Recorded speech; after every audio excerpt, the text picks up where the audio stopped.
Asalaamu calaykum waraxmatullaahi wabarakaatu. Kusoo dhawaada Amri Marwa Vlogs. Aada loo baratahay waxyaabo badan oo cusub. Hadaa nagu cusub tahay subscribe, like, share si aan noo dhiirigeliso.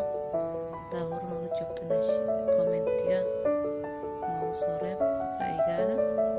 Maanta waxaan idiin wadnaa alaab caafimaadka u fiican, dhiigga sifeynayso, cudurro badan looga hortago. meesha ugu jeedaan waxaa waaye malab iyo toon. wax iska fudud waaye, simple gurigaaga yaalo, aad isku daaweyn kartid. marka hadaad qabtid wax oo gaas iyo waxaas ay toontan waxoogaa gaas way kicisaa. malab kaliya xataa waa isticmaali kartaa, laakiin alaabtan haddaa isku darsatid oo wax aad qabin waxaa waaye alaab waxaa dhiig u sifeynayso, cudurro badan oo hortagaysid.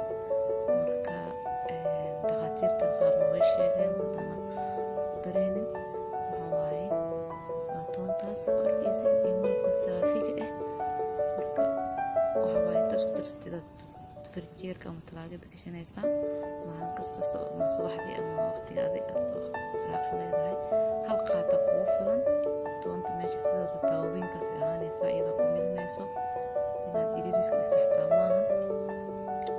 malabka toonta la geeso bixinay, hal qaata malaba cabaysaa. wallaahi caafimaadaas kaga dareemi doonta insha allah. adiga dhan refresh your body waaye. dhiigana waxaa waaye waa sifeynaysaa, jirkana